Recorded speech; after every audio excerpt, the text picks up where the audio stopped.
నమస్తే, welcome to interview. విద్యార్థుల కెరీర్కు తొలిమెట్టు ఉన్నత చదువులు. అలాంటి విద్యలో కోర్సులు, ప్రవేశాలు, నిర్వహణకు సంబంధించినటువంటి కీలక వ్యవహారాలు చూసే వ్యవస్థ ఉన్నత విద్యామండలి. తెలంగాణ ఏర్పడ్డాక సొంత కార్యకలాపాలు మొదలుపెట్టిన ఉన్నత విద్యామండలి ఇప్పటివరకు ఏం చేసింది?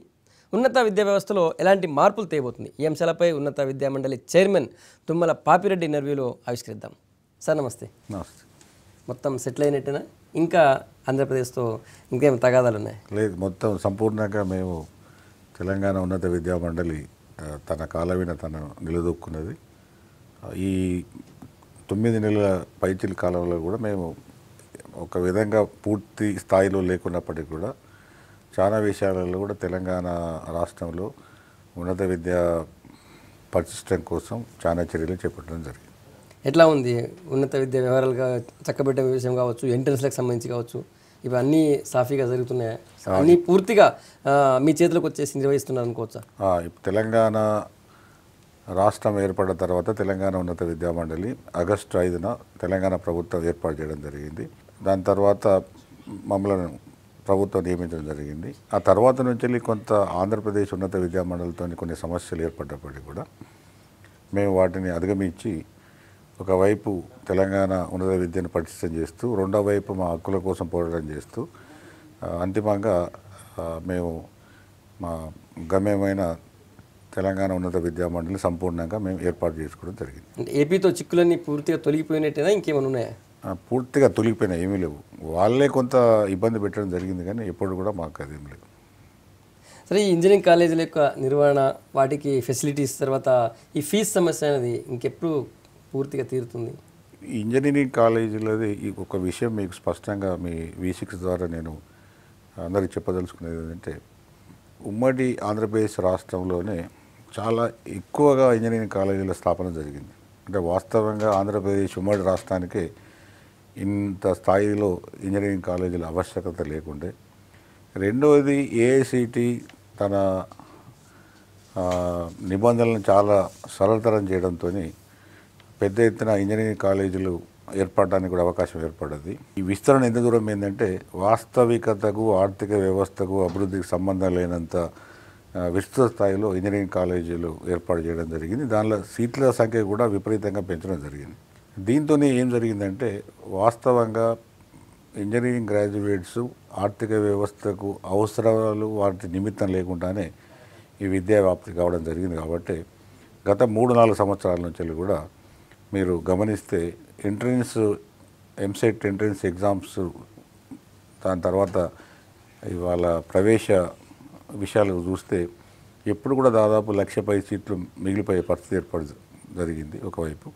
రెండవ వైపు చదువుకున్న విద్యార్థులకు కూడా సరి అయిన ఉపాధి అవకాశాలు లభించలేని ఒక గడ్డు పరిస్థితి కూడా ఏర్పడడం జరిగింది.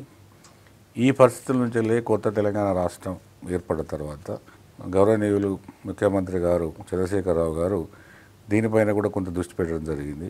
ఎందుకంటే వీళ్ళు ఎంప్లాయీస్, అంటే మన గ్రాడ్యుయేట్స్ బయటకు వచ్చిన తర్వాత కూడా వీళ్ళకి ఎంప్లాయబిలిటీ బాగా తగ్గిపోవడం, కేవలం 15% మాత్రమే ఉద్యోగ అవకాశాలు కలిగి ఉండడం, మిగతా 80% ఉద్యోగ అవకాశాలు లేకుండా పోవడం, తర్వాత నైపుణ్యము, తర్వాత స్టాండర్డ్స్ ఇవన్నీ కూడా బాగా పడిపోవడం, తర్వాత కొన్ని కంపెనీస్ వచ్చి కూడా ముఖ్యమంత్రి గారి దగ్గర ఇంటరాక్ట్ అయినప్పుడు ఈ విద్యా ప్రమాణాలు కానీ, తర్వాత ఇండస్ట్రీ కంటే ముఖ్యంగా IT ఇండస్ట్రీకి కావాల్సిన నైపుణ్యత కానీ, వాళ్ళ రిక్వైర్మెంట్స్ కానీ ఇక్కడ సరిగ్గా లేవని కూడా వాళ్ళు చెప్పడం జరిగింది. కాబట్టి దాని దృష్టిలోనే ఆయన ఒక విధంగా ఈ ప్రత్యేక శ్రద్ధ పెట్టడం జరిగింది. జరగడంలో ఒక విషయం ఏంటంటే, చాలా ఇంజనీరింగ్ కాలేజీలో విద్యా ప్రమాణాలు సరిగ్గా లేవు. దానిలో బోధనా సిబ్బంది కానీ, మిగతా సౌకర్యాలు కానీ తక్కువ స్థాయిలో ఉన్నాయి. అంటే అటు AICT పెట్టిన నిబంధనలు కానీ, ఇటు అఫిలియేటింగ్ అథారిటీ అంటే యూనివర్సిటీస్ JNTU హైదరాబాద్ కానీ వాళ్ళు పెట్టిన నిబంధనలు కానీ చాలా కాలేజీలలో లేవు అనేది తెలిపింది. కాబట్టి గత సంవత్సరం కౌన్సిలింగ్లో దాదాపుగా 170 కాలేజీల వరకు అఫిలియేషన్స్ JNTU హైదరాబాద్ ఇవ్వలేదు. ఈసారి కూడా చాలా అగ్రెసివ్గా ఇన్స్పెక్షన్ చేస్తున్నట్టుంది JNTU. చాలా చోట్ల కాలేజీ అన్నిటి చోట్ల తనిఖీ చేసి, అంటే దీనికి కొంత కారణం ఏంటంటే, ఈ మేనేజ్మెంట్స్ అన్నీ కూడా సుప్రీంకోర్టు వరకు కూడా వెళ్ళడం జరిగింది. వెళ్ళినప్పుడు ఏంటంటే, సుప్రీంకోర్టు కొన్ని నిబంధన, అంటే కొన్ని షరతులతో కూడిన వాళ్ళ పిటిషన్ అడ్మిట్ చేస్తూ అడ్మిషన్స్కు అనుమతి ఇవ్వడం జరిగింది. దానిలో ముఖ్యంగా ఐఐటి హైదరాబాదు, తర్వాత ఈ బిట్స్ పిలాని హైదరాబాదు 2 ఇన్స్టిట్యూట్స్ నుంచి వెళ్ళి ప్రొఫెసర్స్ అన్ని కాలేజీలకు పోయి ఇన్స్పెక్ట్ చేస్తారు. ఆ రిపోర్టు ప్రకారం కాలేజీల యొక్క ఏదైతే వసతులు ఇవన్నీ చూసి వాళ్ళకు పర్మిషన్ ఇవ్వద్దా, అనుమతి ఇవ్వద్దా అనేది, అఫిలియేషన్ ఇవ్వద్దా తెలుస్తారని చెప్పడం జరిగింది. సుప్రీంకోర్టు ఆర్డర్ ప్రకారమే ఈ కాలేజీలను ఈ ఐఐటి హైదరాబాద్ ఇంజనీరింగ్ కాలేజీల తనిఖీ బాగా జరుగుతుందని చెప్తున్నారు. చేసిన తర్వాత స్టాఫ్ కాబట్టి ఓకే. కానీ ఒకటి, మీరు అంటే మీ ఆధీనంలో ఉన్నటువంటి ఈ డిగ్రీ కాలేజీలు కావచ్చు, ఇతరత్ర కాలేజీలు కావచ్చు, వాటి పరిస్థితి ఎట్లా ఉంది చూసారా? ఎందుకంటే చాలా చోట్ల డిగ్రీ కాలేజీలో ఇంటర్మీడియట్ ఉండాల్సినటువంటి ఫెసిలిటీస్ కూడా లేవు. మరి తెలంగాణ ఉన్నత విద్యా మండలి ఏం చేయబోతుంది? మేము దీనిపైన కూడా ప్రత్యేక శ్రద్ధ పెట్టడం జరిగింది.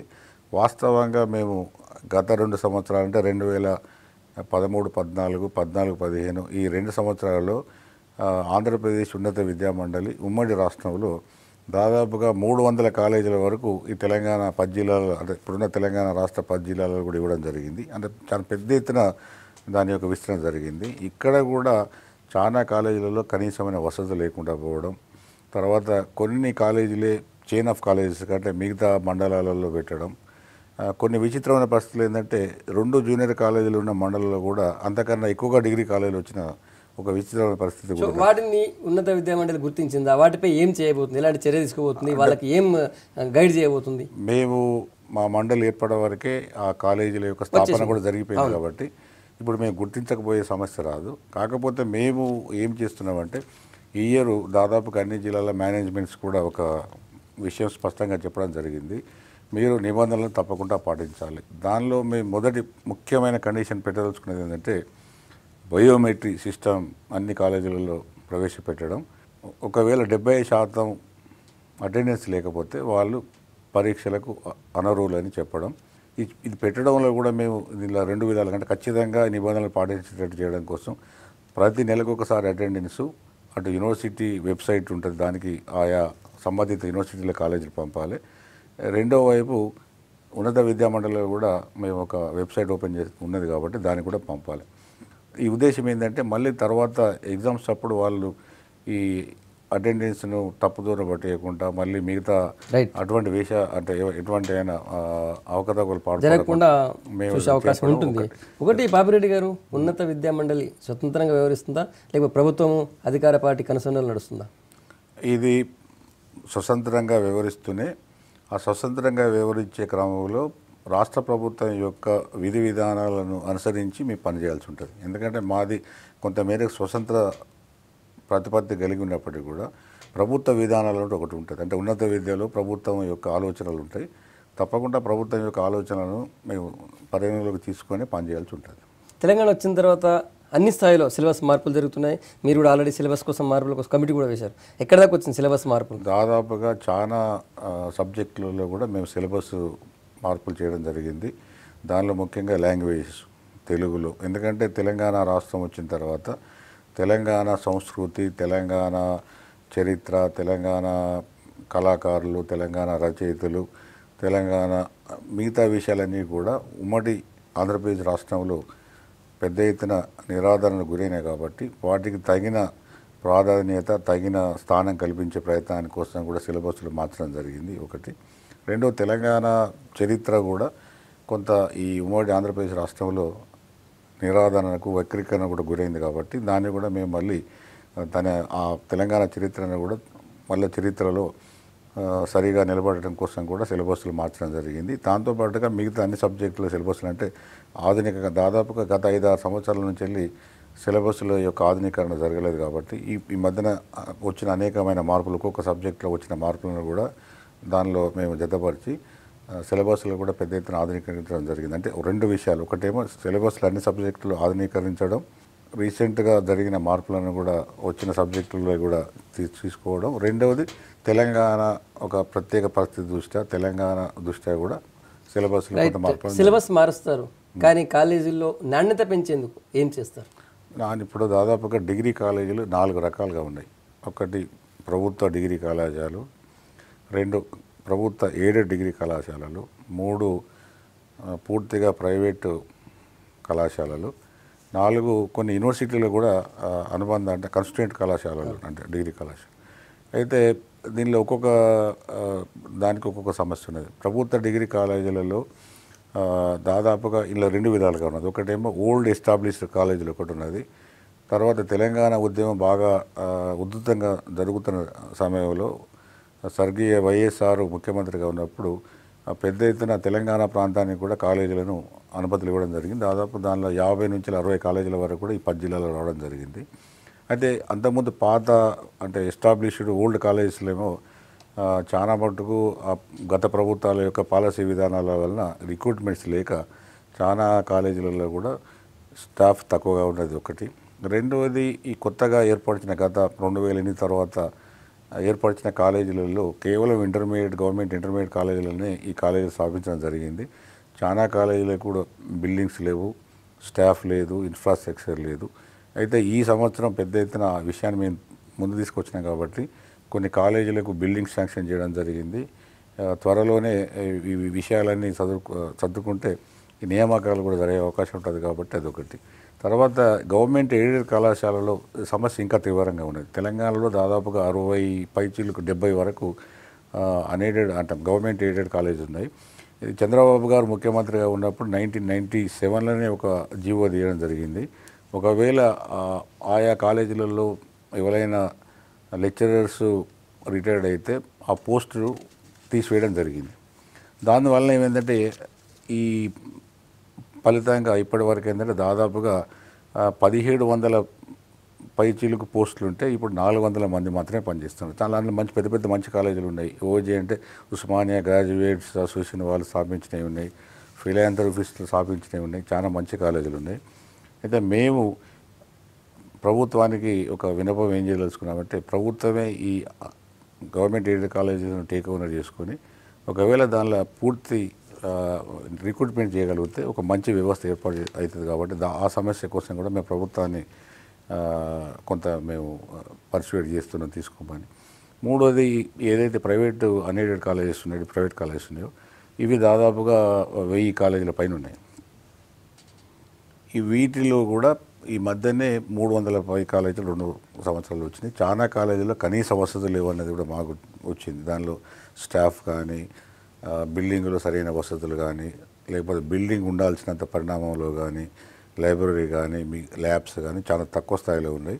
అన్నిటికన్నా ఎక్కువ స్టాఫ్ పెంచడానికి మీరేం ప్లాన్ చేసి అవి గుర్తించినాం కాబట్టి ఇప్పుడు ఈ ప్రైవేటు అన్ఎయిడెడ్ కాలేజీలు ఏవైతే ఉన్నాయో వాటిని మేము సక్రమంగా చేయడం కోసం త్వరలోనే వాళ్ళకు ఒక నోటీస్ ఇవ్వదలుచుకున్నాం. ఏంటంటే మీరు ప్రభుత్వము తర్వాత ఉన్నత విద్యామండలి యూనివర్సిటీలు విధించిన షరతుల ప్రకారం మీరు ఏ మేరకు మీకు వసతులు ఉన్నాయి అన్నది మీరు ఆన్లైన్ ద్వారా యూనివర్సిటీ వెబ్సైట్కి ఒకటి తర్వాత ఉన్నత విద్యామండలి వెబ్సైట్కి పంపిన తర్వాత దాని ప్రకారం మేము మొత్తం ఒక కమిటీ స్క్రూటినీ చేసి తర్వాత టాస్క్ ఫోర్స్ కమిటీలను వేసి ఉన్నాయా లేవా లేకపోతే వాటిని ఏ విధంగా ఇంప్రూవ్ చేయాలి.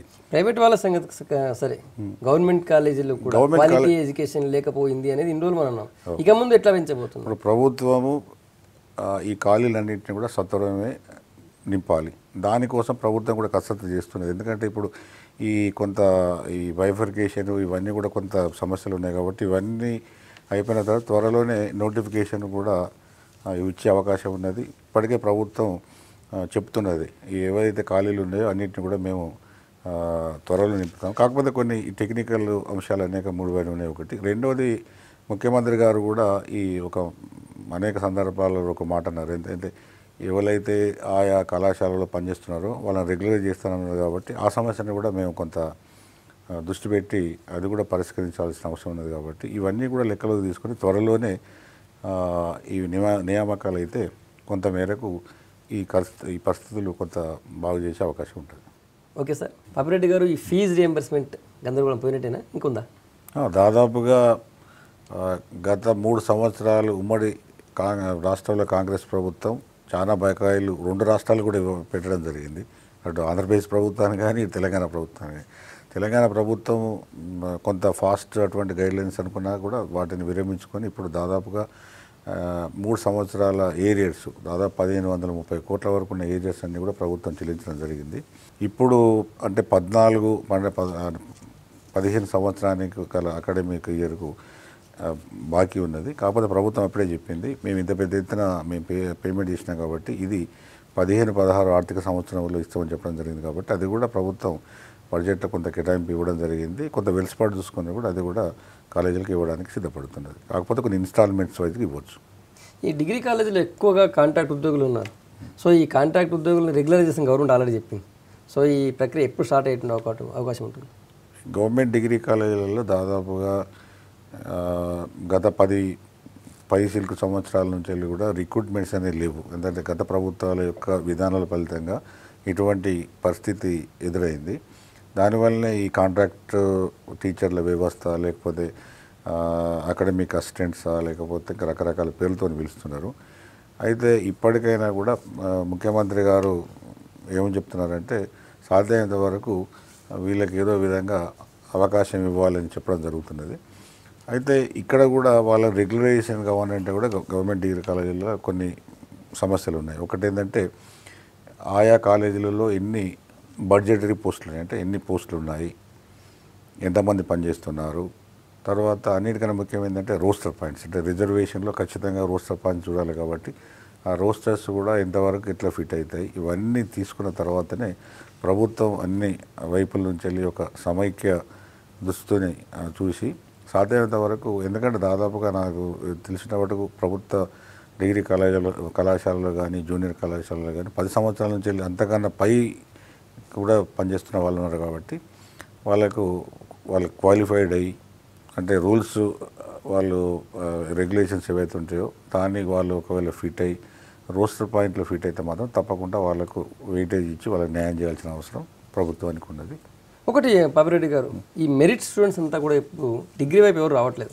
ప్రొఫెషనల్ కోర్సులో ఇంజనీరింగ్ లేకపోతే ఇంకేదైనా కోర్సుల వైపు వెళ్ళిపోతున్నారు. ఎందుకు? డిగ్రీ ఎడ్యుకేషన్లో క్వాలిటీ లేదనా, దాంతో భవిష్యత్తు లేదని? ఇప్పుడు గత 10-15 సంవత్సరాల నుంచి వెళ్ళి ముఖ్యంగా ఆంధ్రప్రదేశ్లో ఒక విచిత్రమైన పరిస్థితి ఏర్పడ్డది. ఇంటర్మీడియట్ స్థాయిలోనే విద్య అంటే ఎంసెట్ అంటే ఇంజనీరింగా, మెడికలా, ఫార్మసా అంటే ప్రొఫెషనల్ కోర్సెస్ అనే ఒక గట్టి విశ్వాసం పిల్లల కన్నా ఎక్కువ పిల్లల తల్లిదండ్రులు ఏర్పడడం జరిగింది.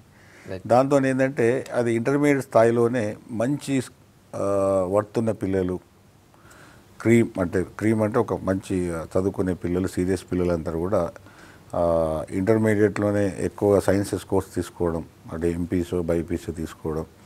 దాని తర్వాత ఎక్కువ ఇంజనీరింగ్ కాలేజీలు కూడా, ఫార్మసీ కాలేజీలు కూడా వచ్చినాయి. కాబట్టి మెడికల్ కాలేజీలకు తక్కువ ఉన్నప్పటికీ కూడా మిగతా కాలేజీల్లో సీట్లు దొరకడం, మొదట్లో వీళ్ళకి ఉద్యోగ అవకాశాలు కూడా బాగా ఉండడంతో విద్య అంటే ఇవే అనుకునే ఒక గట్టి అభిప్రాయం అనే సమాజంలో ఏర్పడంతో ఇది ఈ విధంగా రావడంతో డిగ్రీ కాలేజీలకు వచ్చే వరకు ఏంటంటే ఈ లెఫ్ట్ ఓవర్ అంటే మిగిలిన పిల్లలు మామూలు పిల్లలే పోవడం అన్నది ఒకటి.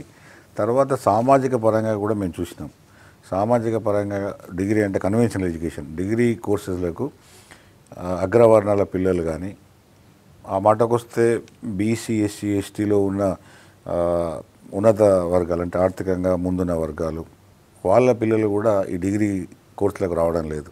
ఒక డిగ్రీ కాదు, ఈవెన్ యూనివర్సిటీల పరిస్థితి కూడా అంతే ఉన్నది. దాదాపుగా గత 10 సంవత్సరాల నుంచి నేను మొత్తం పరిశీలిస్తే పీజీ అంటే యూనివర్సిటీలకు వచ్చే పోస్ట్ గ్రాడ్యుయేషన్లో ఎంఏ కానీ, ఎంఎస్సీ కానీ, ఎంకామ్లో వచ్చే పిల్లలు కూడా దాదాపుగా ఎస్సీ, ఎస్టీ, బీసీ పిల్లలే 90% వాళ్ళే ఉన్నారు. ఒకటి.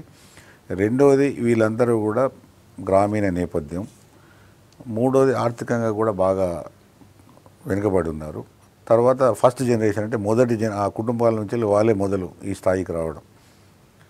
దీనివల్ల కూడా కొంత యూనివర్సిటీలలో ఒక విధంగా వాళ్ళకి ఎక్కువగా చదువు చెప్పే అవసరం ఉన్నది. ఇక్కడ కూడా ఏమవుతున్నదంటే మిగతా వర్గాల నుంచి వెళ్ళి పిల్లలు తక్కువగా వస్తున్నారు. ఒకప్పుడు మేము స్టూడెంట్స్గా ఉన్నప్పుడు అటువంటి పరిస్థితి లేకుండా, కానీ ఇప్పుడు ఈ పరిస్థితి వచ్చింది కాబట్టి కొంత ఈ స్టాండర్డ్ సమస్య కానీ, కొంత మిగతా విషయాలలో కానీ సమస్యలు వస్తున్నాయి. కానీ ప్రభుత్వం విద్యామండలి కూడా ఒక గట్టి నిర్ణయం తీసుకొని వీళ్ళకే ఎక్కువ అవసరం ఉన్నది. ప్రభుత్వ విద్యా సంస్థలు కానీ యూనివర్సిటీలు వీళ్ళకే అవసరం ఎక్కువ కాబట్టి వాళ్ళ యొక్క విద్యా ప్రమాణాలను పెంచడం కోసం ప్రభుత్వం కానీ విద్యామండలి కానీ అన్ని విధాలుగా ప్రయత్నం చేస్తుంది. అంటే ఉన్నత విద్యలో స్కిల్ డెవలప్మెంట్ ప్రోగ్రామ్ ఒకటి ఇంట్రొడ్యూస్ చేయాలని చెప్పి మీరు వచ్చినప్పుడు ఫస్ట్లోనే అన్నారు. దాని మీద ఏమైనా ముందడుగు వేశారా ఇంకా అక్కడే ఉంది? అదే ఇప్పుడు సిబిసిఎస్ అంటున్నాడు, చాయిస్ బేస్డ్ క్రెడిట్ సిస్టమ్. అంటే ఇప్పుడు కొత్తగా బీజేపీ అంతకుముందు నుంచి ఉన్నది, కానీ బీజేపీ గవర్నమెంట్ సెంట్రల్ వచ్చిన తర్వాత నుంచి వెళ్ళి ఈ సిబిసిఎస్ దాని మీద కొంత వాళ్ళు కూడా పెద్ద ఎత్తున ప్రయత్నం మొదలుపెట్టారు.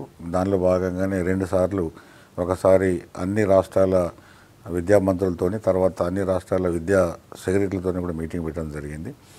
ఈ చాయిస్ బేస్డ్ క్రెడిట్ సిస్టంలో ముఖ్యంగా ఏంటంటే 3 తరీకాలు ఉంటుంది. ఒకటేమో కోర్ సబ్జెక్ట్ అని, 2 ఫౌండేషన్ అని, 3 ఆప్షనల్స్ అని. అంటే ఈ కోర్ సబ్జెక్టు 60 నుంచి 80% ఉంటే అంటే మెయిన్ సబ్జెక్టు, మిగతా సబ్జెక్ట్స్ లేదని తీసుకోవచ్చు. అది తీసుకోవడం అర్థం ఏంటంటే మిగతా సబ్జెక్టులు కూడా కొంత ఆ నాలెడ్జ్ని కూడా తీసుకున్నప్పుడు విద్యార్థులకు పరిపూర్ణమైన విజ్ఞానం రావడానికి ఎక్కువగా అవకాశాలు ఉంటాయన్నది ఒకటి. తర్వాత వాళ్ళ నైపుణ్యత, స్కిల్స్ కూడా పెరిగే అవకాశం ఉంటుంది. ఈ 2 ఎక్కువైనప్పుడు ఏమైందంటే ఎంప్లాయబిలిటీ అంటే ఉద్యోగిత అవకాశాలు, ఉద్యోగిత సంపాదించుకునే పరిస్థితి మెరుగవుతుంది. కాబట్టి సిబిసిఎస్ అనేది దాదాపుగా అన్ని రాష్ట్రాలలో కూడా పెట్టడానికి అన్ని రాష్ట్ర ప్రభుత్వాలు కూడా ఒప్పుకుంటున్నాయి. దానిలో తెలంగాణ రాష్ట్ర ప్రభుత్వం కూడా ముందు ఉన్నది. ఈ మధ్యనే మేము అటు రాష్ట్ర ప్రభుత్వం, ఇటు తెలంగాణ ఉన్నత విద్యా మండలి, యూనివర్సిటీసు 2-3 దఫాలు మేము చర్చలు కూడా చేయడం జరిగింది. ఇప్పుడు ఇన్ ప్రిన్సిపల్గా అంటే సూత్రప్రాయంగా ఈ సంవత్సరం నుంచి వెళ్ళి సిబిసిఎస్ సిస్టాన్ని డిగ్రీ స్థాయిలో అమలు చేయడానికి సుముఖంగా ఉన్నాం. ఈ సిబిసిఎస్లో డిగ్రీ స్థాయిలో కూడా సెమిస్టర్ సిస్టమ్ ఉంటుంది. అంటే సంవత్సరానికి 2 సార్లు ఎగ్జామ్ రాయాల్సి ఉంటుంది. సెమిస్టర్లో ఇంటర్నల్స్ ఉంటాయి. తర్వాత అంటే దీనిలో ఏంటంటే విద్యార్థుల మీద కొంత రిగరస్గా, అంటే ఒక పెద్ద ఎత్తున వాళ్ళపైన దృష్టి కేంద్రీకరించి వాళ్ళ యొక్క విద్యా ప్రమాణాలు పెంచే ప్రయత్నం చేస్తున్నాం. అదొకటి. ఇంతకుముందు మనం మాట్లాడిన దాంట్లో కూడా మెరిట్ స్టూడెంట్స్ రావట్లేదు అంటే దీనికి భవిష్యత్తు లేకుండా పోయింది, ఇందులో క్వాలిటీ లేదని ఒకటి. సో భవిష్యత్తు అంతా ఇప్పుడు ఇంజనీరింగ్ వైపు ఉందన్న భావన అయితే ఉంది. సో దానికి రాష్ట్ర ప్రభుత్వం కానీ ఉన్నత విద్యా మండలి కానీ ఏం చేయదు, ఎలాంటి భరోసా కల్పించబోతుంది? ఇప్పుడు ఇందులో కూడా లైఫ్ ఉందని చెప్పడానికి ఒకటి ఏంటంటే దీనికి కన్వెన్షనల్ కోర్సెస్ కూడా మంచి నైపుణ్యం సాధించి దానిలో కూడా మంచిగా ఉంటుంది. ఇప్పుడు ఉదాహరణకు బీకామ్ ఉన్నది. బీకామ్ అంటే కామర్స్, మేనేజ్మెంటు, అకౌంటెన్సీ, ఫైనాన్సెస్, ఇవి నాన్ టెక్నికల్ అయినప్పటికీ కూడా చార్టెడ్ అకౌంటెంట్, సిఏ, ఇటువంటి వాటిల్లో చాలా విస్తృతమైన బ్యాంకింగ్, ఫైనాన్స్ సెక్టర్, ఇవన్నిట్లో కూడా విస్తృతమైన ఉద్యోగ అవకాశాలు పెరుగుతున్నాయి.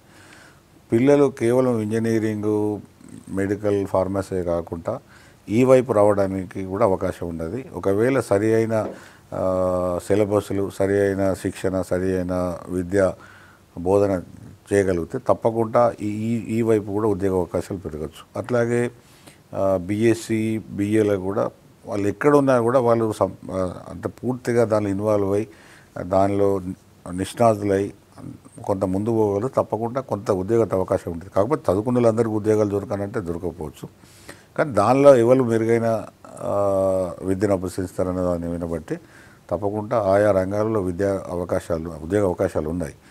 కాబట్టి ఇక్కడ విద్యార్థులు చేయాల్సింది ఏంటంటే ఇదేదో టైం పాసు, ఏదో పార్ట్ టైము, ఏదో డిగ్రీ సరిపోతుంది అనే ఒక అభిప్రాయాన్ని మానుకోవాలి. ఒకవేళ వాళ్ళు నేను చదువుకుంటా అని ఒకవేళ కాలేజీకి వస్తే సంపూర్ణ స్థాయిలో దానిలో వాళ్ళు నిమగ్నమై పూర్తిగా దానిలో విలీనమై కోర్సులను పూర్తిగా వాళ్ళు అర్థం చేసుకొని చదువుకొని దానిలో కొంత నిష్ణాత సంపాదిస్తే తప్పకుండా ఎక్కడ ఏదో కొంత ఉపాధి అవకాశాలు పెరుగుతాయి. రైట్. ఇంకోటి మీకు ప్రత్యక్ష అజమాయిషీ లేకపోయినప్పుడు యూనివర్సిటీ వ్యవస్థల్లో మన దగ్గర అన్ని యూనివర్సిటీలో పాలన స్తంభించే పరిస్థితి కనిపిస్తుంది.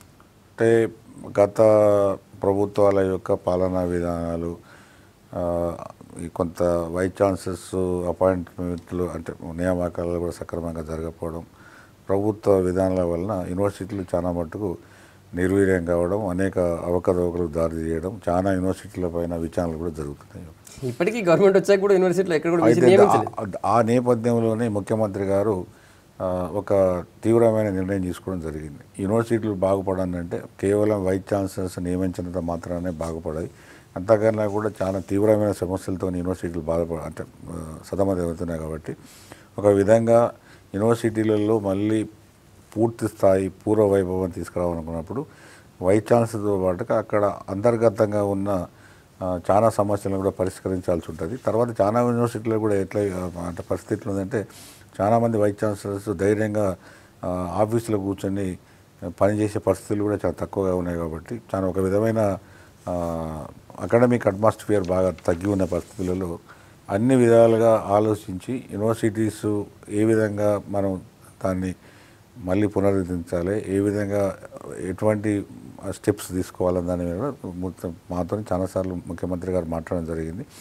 దానిలోనే అవసరమైతే యూనివర్సిటీలలో మళ్ళీ నియంత్రణ కోల్పోతూ కొంత అస్తవ్యస్త పరిస్థితులు ఉన్న సమయంలో అవసరమైతే యూనివర్సిటీ యాక్ట్లను మార్చి దానికి వైస్ ఛాన్సలర్ కాకుండా ఒక ఛాన్సలర్ అంటే ఒక పెద్ద విద్యావరతలు కలిగిన ఒక అవుట్స్టాండింగ్ పర్సనాలిటీ అటువంటి వాళ్ళని గుర్తించి వాళ్ళని కూడా ఛాన్సలర్స్గా నియమించి వాళ్ళ ద్వారా వైస్ ఛాన్సలర్ నియమించి కొంత యూనివర్సిటీల యొక్క ప్రతిష్టను మళ్ళీ తిరిగి పునరుద్ధరించాలని సీఎం గారు చాలా తీవ్రంగా గుర్తిస్తున్నాడు. ఫైనల్గా చెప్పండి, తెలంగాణలో ఉన్నత విద్యలో విద్యా ప్రమాణాలు పెంచేందుకు మీరేం చేయబోతున్నారు? మేము తప్పకుండా అటు కన్వెన్షనల్ ఎడ్యుకేషన్ అంటే ఇది డిగ్రీ కానీ పీజీ కానీ యూనివర్సిటీలో కానీ తప్పకుండా విద్యా పరంగా ప్రమాణాలు పెంచడానికి ఏ అంశాలైతే ముఖ్యమో అంశాలు ఇప్పుడే గుర్తించడం జరిగింది. వాటిలో యూనివర్సిటీలలో వైస్ ఛాన్సలర్ నియామకం నుంచి మొదలు పెడితే అక్కడ పూర్తిగా ఖాళీలను నింపడం, తర్వాత పిల్లల కూడా అంటే పిల్లల వైఖరిలో కూడా మార్పు తీసుకొచ్చే ప్రయత్నం చేయడం, తర్వాత రిక్రూట్మెంట్స్ కూడా సక్రమంగా జరిగి మంచి స్టాఫ్ వచ్చి భవిష్యత్తులో కూడా పిల్లలను ట్రైన్ చేసే వ్యవస్థ కూడా తీసుకురావడానికి కూడా ప్రయత్నం చేయడం. దీంతో పాటుగా సిలబస్లలో కూడా పెద్ద ఎత్తున మార్పు చేస్తున్నాం ఇది యూనివర్సిటీ లెవెల్లో కూడా. ఎందుకంటే ఆ సిలబస్లకు రేపు మార్కెట్లో ఉద్యోగాల సంబంధం ఉంటుంది కాబట్టి మార్కెట్లో ఎటువంటి ఉద్యోగ అవకాశాలు ఉన్నాయి. ఎందుకంటే ఇవాళ గవర్నమెంటు ప్రత్యక్షంగా ఉపాధి కల్పించే అవకాశాలు చాలా తక్కువగా ఉన్నాయి కాబట్టి ఉపాధిని కల్పించే అవకాశాలన్నీ కూడా ప్రైవేట్ సెక్టార్లో ఉన్నాయి కాబట్టి ఆ యూనివర్సిటీల యొక్క కోర్సులు కానీ బోధనా స్థాయి కానీ మిగతా అంశాలు కానీ ఆ వైపు తీసుకుపోయే ప్రయత్నాలు కూడా మేము తీవ్రంగా చేయడానికి ప్రయత్నం చేస్తున్నాం. దానిలోనే సిలబస్ల ఆధునీకరణ, సిబిసిఎస్ఈ, తర్వాత మిగతా యూనివర్సిటీల యొక్క అంతర్గత సమస్యలను పరిష్కరించడం, ఇవన్నిటి మీద కూడా మేము తీవ్రంగా కసరత్తు చేస్తున్నాం. ముఖ్యమంత్రి గారితో కూడా ఈ విషయాలు ఇప్పటికప్పుడు చెప్తున్నాం. Right sir, thank you. Thank you. ఇది ఉన్నత విద్యామండలి చైర్మన్ తుమ్మల పాపిరెడ్డి ఇంటర్వ్యూ. వచ్చే వారం మరొకరితో కలుద్దాం. Stay tuned.